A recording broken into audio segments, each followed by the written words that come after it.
So without further ado, the first panelist, we have a switch in the order, is Kamilah Cummings. She's the assistant professor at National Louis University.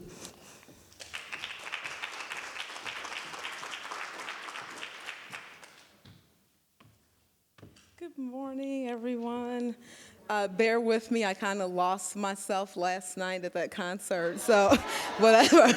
I felt like I was at a Prince concert last night. I was sweating and, you know, the whole deal, so a little discombobulated, but I'm here, so bear with me if I lose my voice. So first off, before I get going, how many people know the title of this presentation, One That Deserves a Copy Made? How many people know which Prince song that's from? Just a show of hands.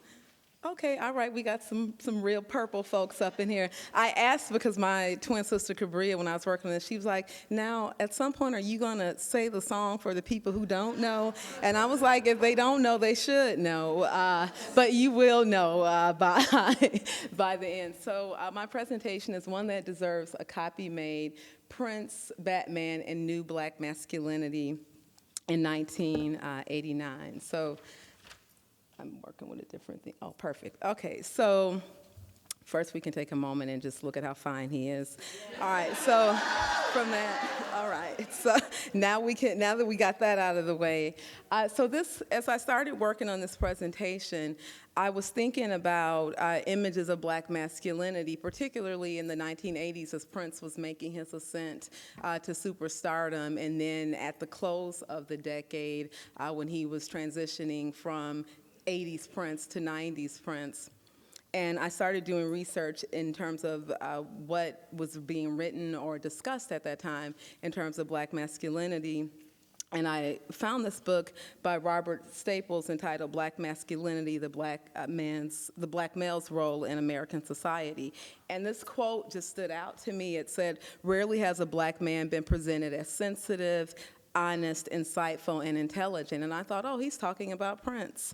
So I used that quote to kind of start to think about Prince in the context of black masculinity, because often when Prince and masculinity are discussed, it's the space where people talk about ways that he's blended or blurred or even erased racial and gender lines. However, it often ignores his blackness, and I think that as a black man born in 1958 at the dawn of the civil rights movement, being born black in America, as it has informed in part all aspects of Prince's art and his vision, his philanthropy, his life's work, and I think we do a discredit to extricate him from his blackness or act as if it doesn't exist. So for me, I think that his presentation of black masculinity was transgressive, it was alternative and anti-racist pretty much from the start. He subverted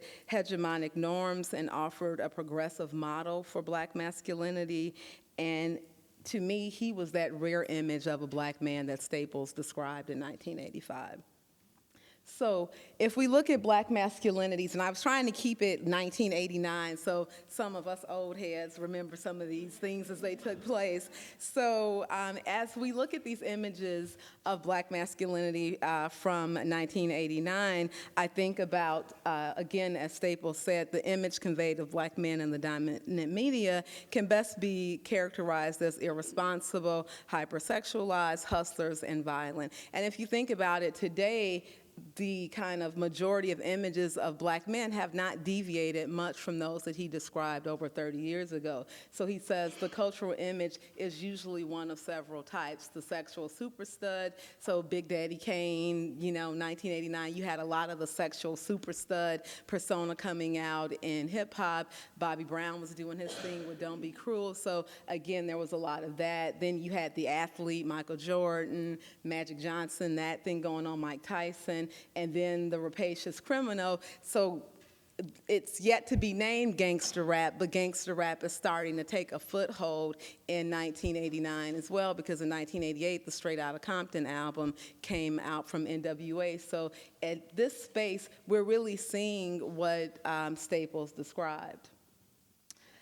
The other side of the Black masculinity coin has been the Black community's response to that racist stereotype, and that's often been equally limiting. So in response to the kind of negative stereotypes of Black masculinity that kind of put Black masculinity under siege in this country, we had this idea of, well, we'll just produce the Black saint. So we've got the race man who is like the stand-up guy who does no wrong, who is a credit to his race. You know, it's like maybe think Bill Cosby before a few years ago.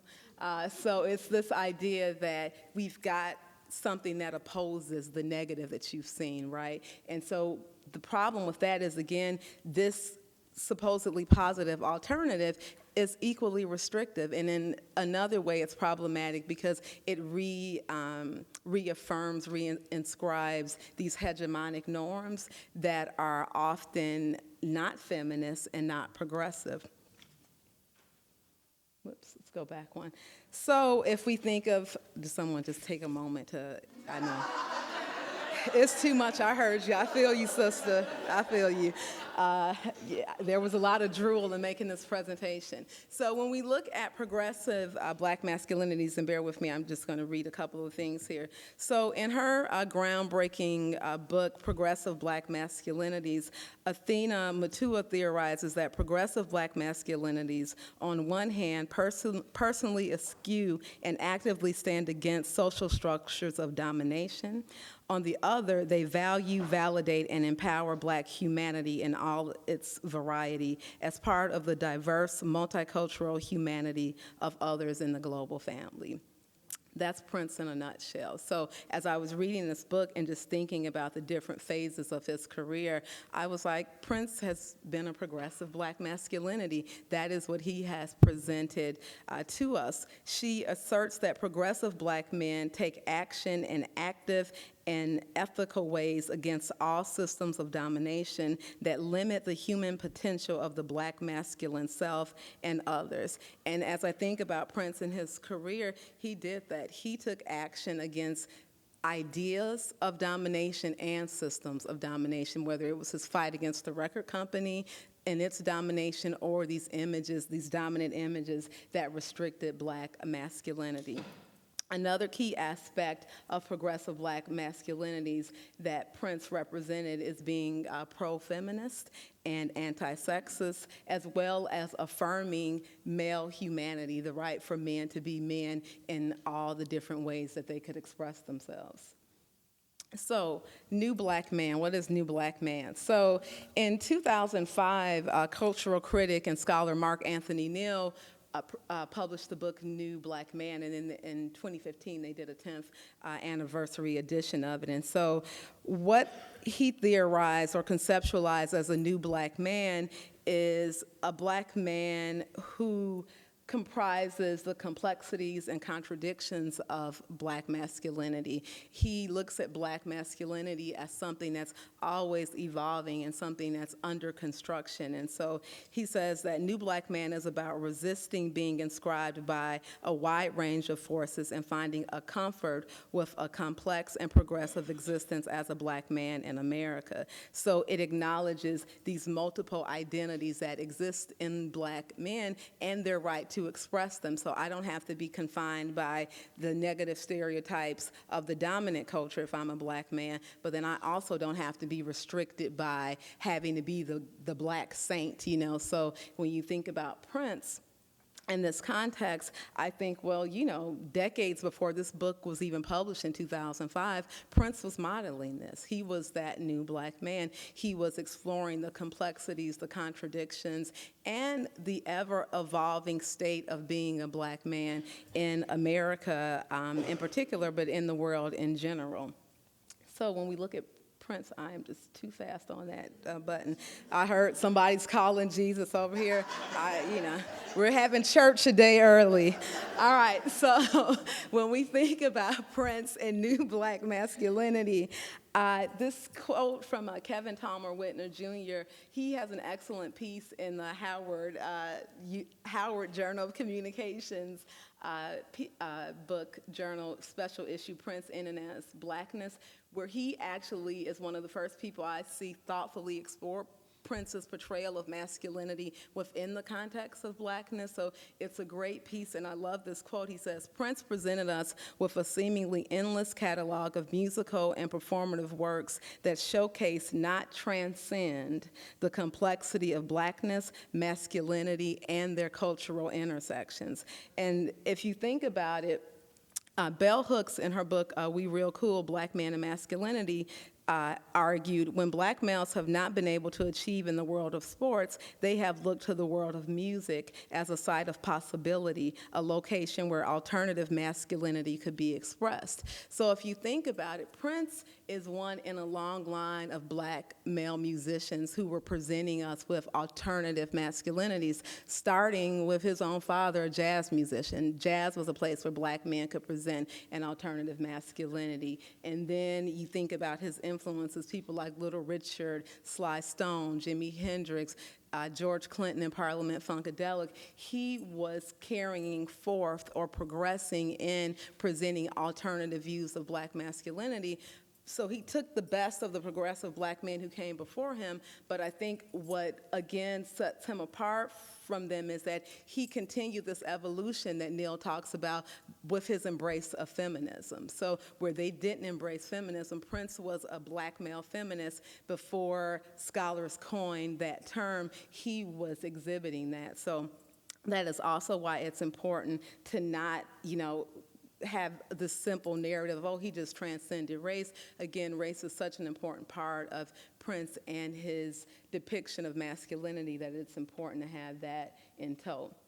So this is a kind of picture I did of black masculinities in 1988 and 89 to kind of take us back for a moment.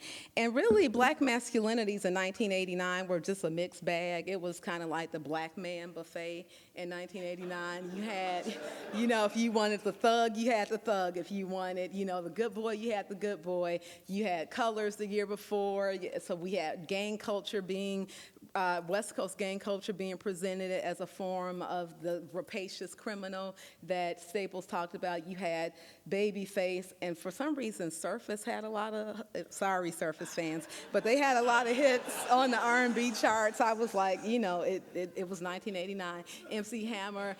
I don't even want to mention Milli Vanilli, but I did. So you just had a lot of different portrayals of black masculinity, but the thing about it, they're all very disparate. It's like whatever your lane is, that's what you stay in as a black man in 1989. So Prince, however, was the place where these multiple identities could coalesce into kind of one authentic form. So it wasn't like, oh, I'm going to try on this, I'm going to try on that. It was, I am all of these, and I can be free to express that as a black man.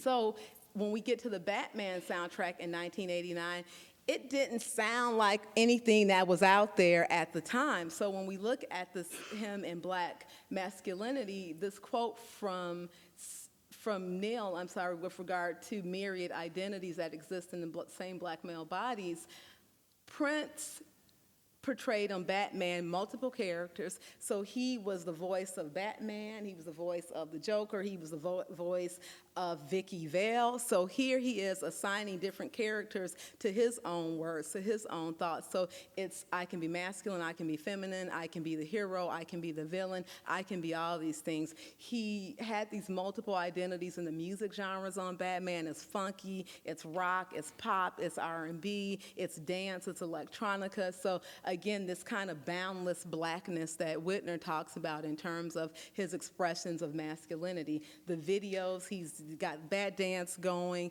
then he's got, in Scandalous, he's like in Temptress in Red, seducing us, so there's a lot going on.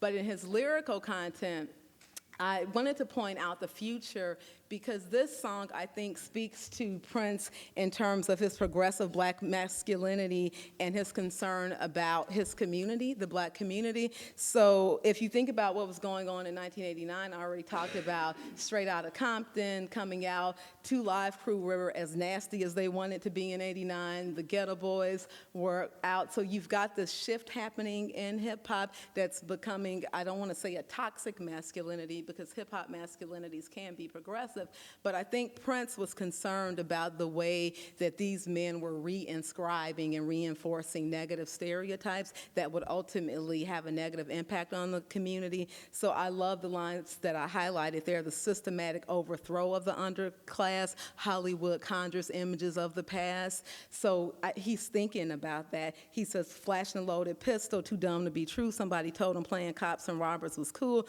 Would our rap have been different if we only knew? And I really think he's speaking to rappers there, but he's including himself in there. He's taken agency as a black man as well. So if you listen, he's like, I can't go out like a jerk. You can't go out like a jerk. And finally, in that third verse, he's like, don't go out like a jerk. So he's thinking about the community in that song. Whoops, sorry guys. All right, next one.